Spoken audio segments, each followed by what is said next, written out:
Ladies and gentlemen, let's go. Where Brooklyn at? Where Brooklyn at? Where Brooklyn at? Well, actually, I live in Delaware now, so does that make me a Delawarean? Singing girl. You know, Beyonce is my friend in my head. Jay my people sometimes, too. Yeah. I mean, like, be true, man. You know, when I was a kid, I had an imaginary enemy. Like, does that make me crazy? Life as P, presented by Say What Radio. Hey, what's up? This is Life as P. I'm your host, Phoenix Ash. Today is a beautiful day here in Delaware. I'm sitting on the porch enjoying some of the sunshine, so you may hear some cars driving through the neighborhood here and there, but I'm enjoying the sun with the breeze. It just feels good. It kind of feels like I'm on vacation. I am not on vacation. This is like the few minutes it's going to feel like vacation, and then it'll be back to the grind.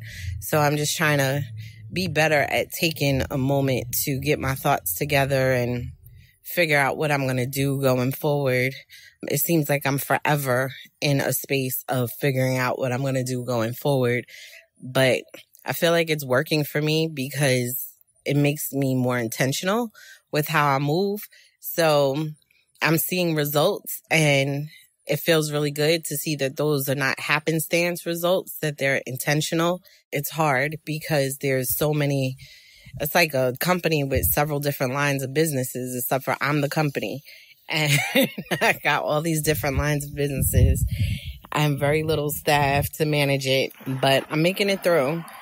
But I wanted to talk today about time because, you know, I had some conversations this past week, and the person is a good friend of mine. We were talking about the opportunities that have now arisen for myself and her as well, and how these opportunities seemed kind of absent when we had the time and space to take advantage of them.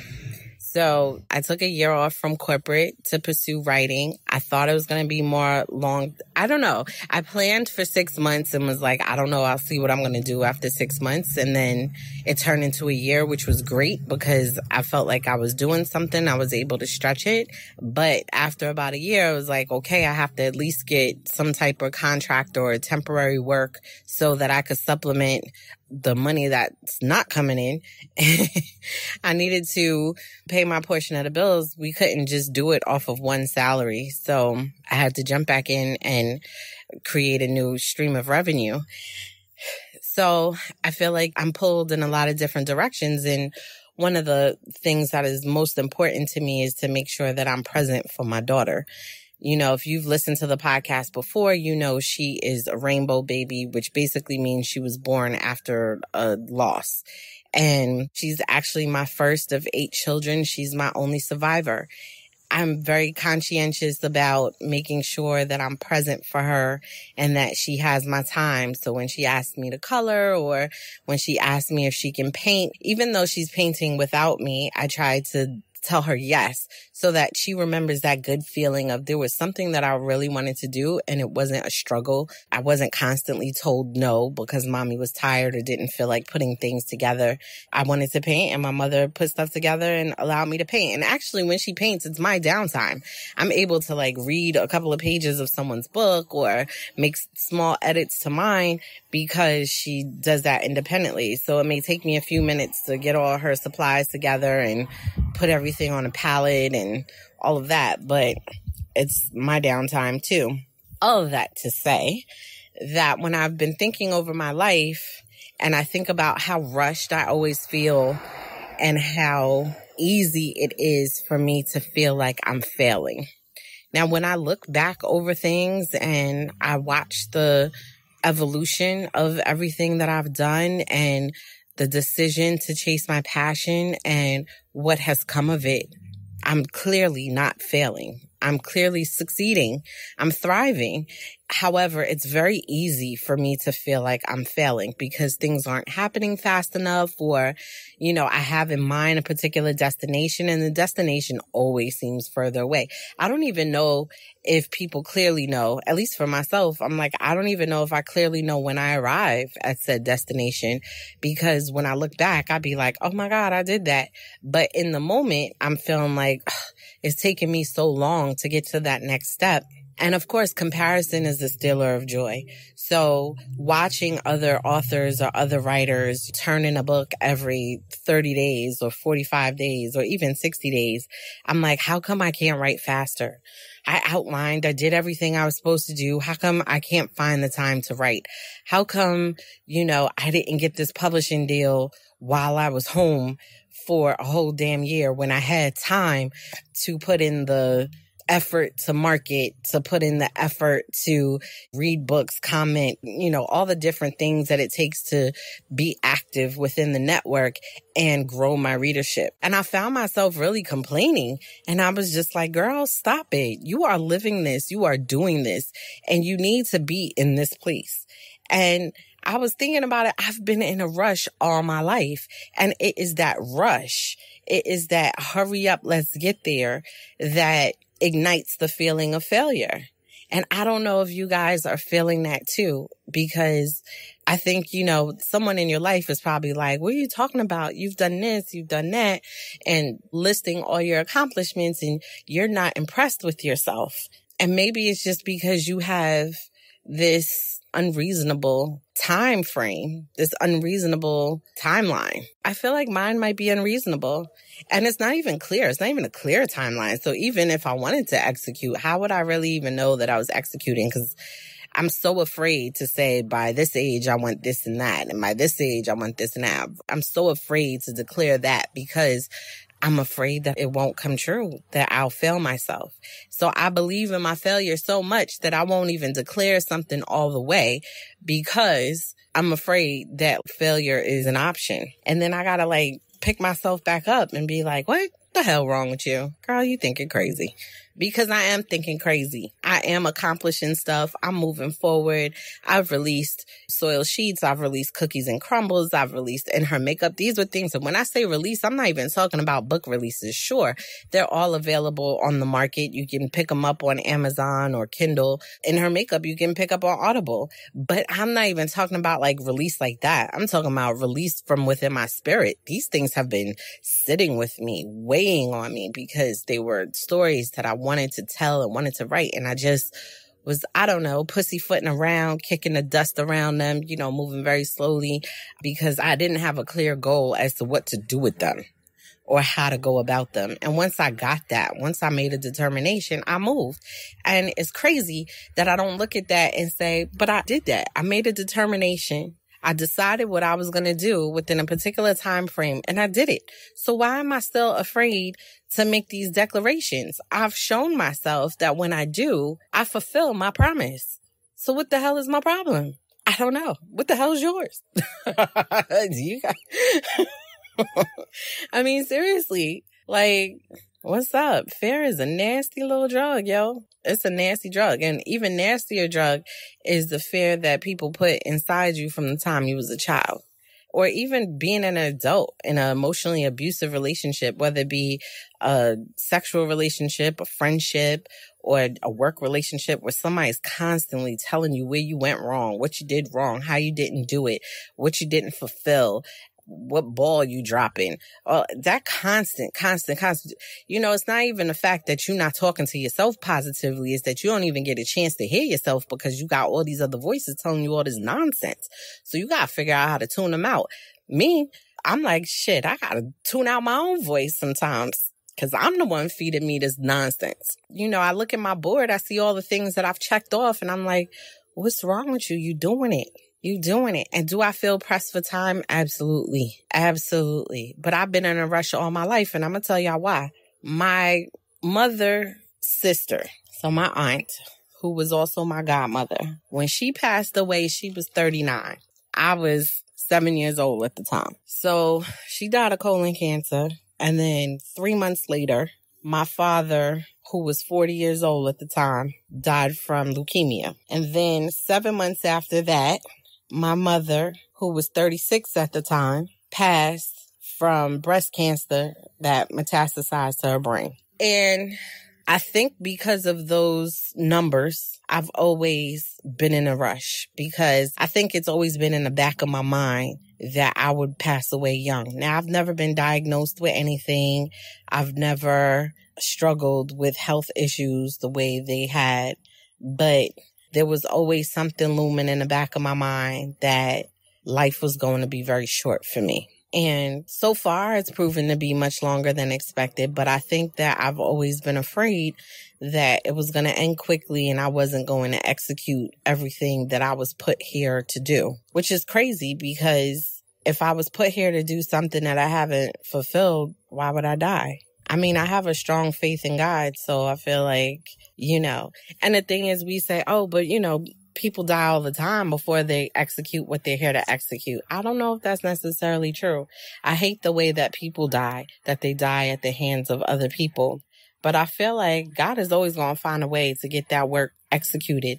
And if that person couldn't execute it themselves, they sure enough incited the person who would, which still gives the life purpose. So anyway, I know that was heavy, but all that to say that I've always been in a rush. And when I look back and I look at all that I have not accomplished, I'm like, well, rushing is not working. It's not. I mean, it's not having the impact or effect that you would think it would have for you to keep feeling this way. So if this is what's going to happen and how it's going to happen, then you need to take your time and be still in your spirit and be calm in your mind.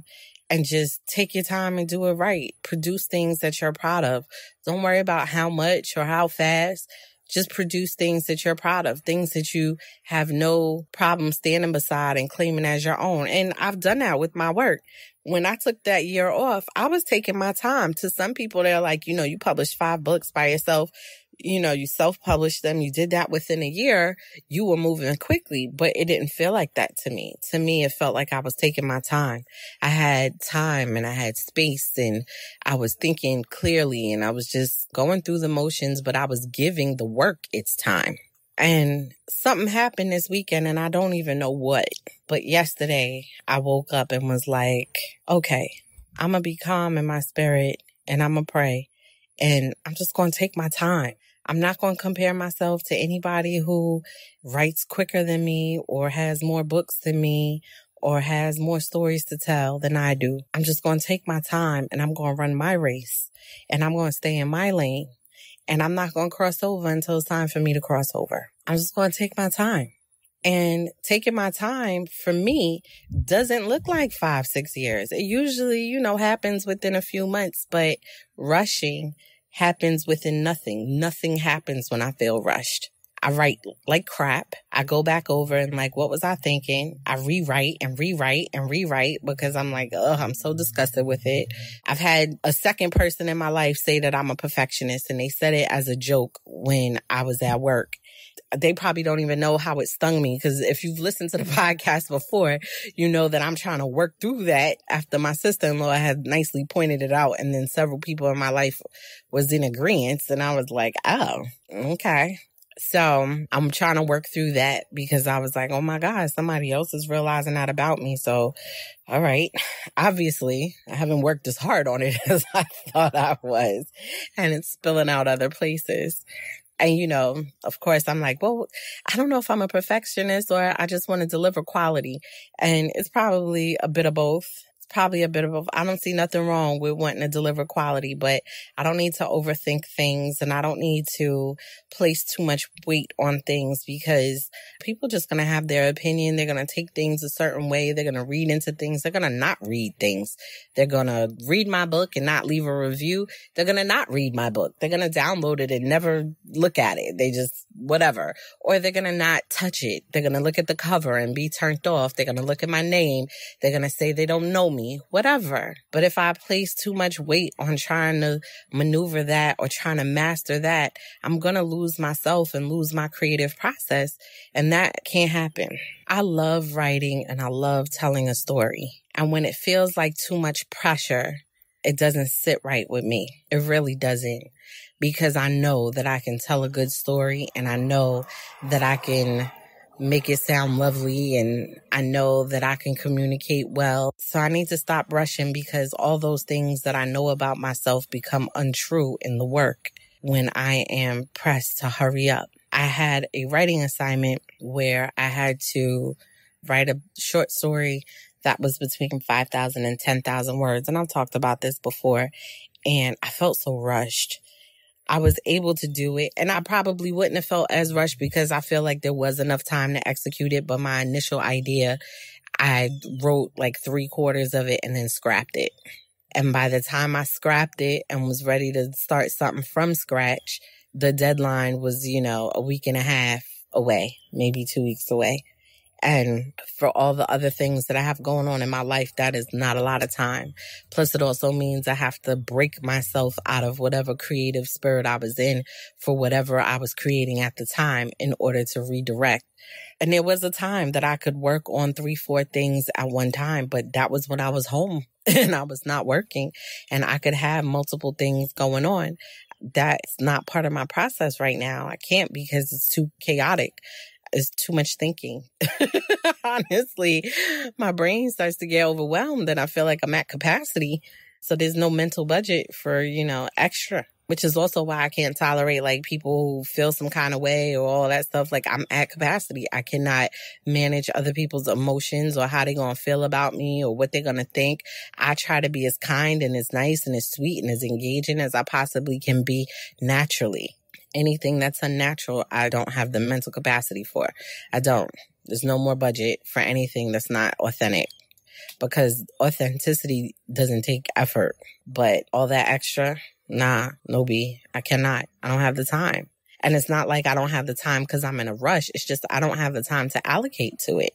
I have other things that I need to allocate my time to, other people that I need to allocate my time to. So I say all of that to say if you feel rushed to make it to a certain point in your life or to make it to a certain goal, slow down for a second. Think about what you truly want. Time is going to pass anyway. So whether you achieve it at 29, 36, 45, 54, 68, doesn't matter. 74, doesn't matter. You're going to reach it when you're supposed to reach it. And you're going to be so seasoned that all the fruit you produce is going to be good fruit. Don't go rushing to build a garden that only has half a good tree in it. You can grab a good fruit from it every now and again, here and there. It has a lot, but how good is it?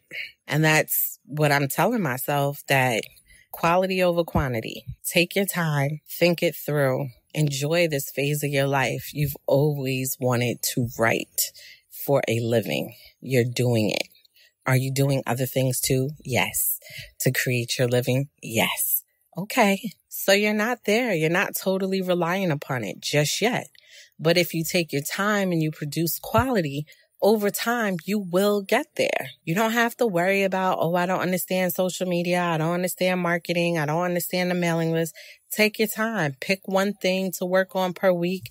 Take the time to have somebody walk you through it. Pay somebody if you have to, if you got it. Take your time. Take your mental time. You don't have to run anyone's race but yours. I don't have to look over at the next person's paper and see how. I saw a post today that I felt, what was it? Sis, you feel like you're failing because you keep looking over at her paper and her test might be different than yours. I felt that. I did. I pride myself by not trying to, do what you're doing. But at the same time, it doesn't mean that I'm not watching your progress. I'm like, damn, I want that. But I don't know if that even feels like progress to you. Somebody's looking at me like, yo, she doing it. And they don't know that seldom does it feel like progress to me. So let's stop that. Let's stop being so much in a rush to the point where we convince ourselves that we're failing when we're not. Let's not lie to ourselves. Let's encourage ourselves to move forward, to keep steady, to be consistent, because that feeling of failure will tap out your consistency. It will, because it'll make you be like, you know what, maybe not. And that's the thing that make people stop. And then they pick it up again and then they're like, damn, I wish I never would have stopped because I'd have been so much further, but I just couldn't take it. And then they keep going through the cycle. And I was definitely one of those people. I'm actually very proud of myself that over the past 2-3 years, I've been very consistent with chasing this lifestyle and chasing who I'm meant to be. This is the most consistent I've ever been.